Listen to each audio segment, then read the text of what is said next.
Welcome back to another technical deep dive here in the debug zone. Today we're tackling a big question and breaking it down with insights from other users. Hopefully this clears up some misconceptions and helps you get the answer you need. So buckle up, stay a little curious, and let's jump right in.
And that's a wrap.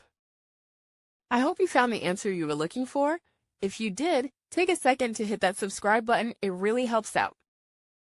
And let me know in the comments which solution worked best for you.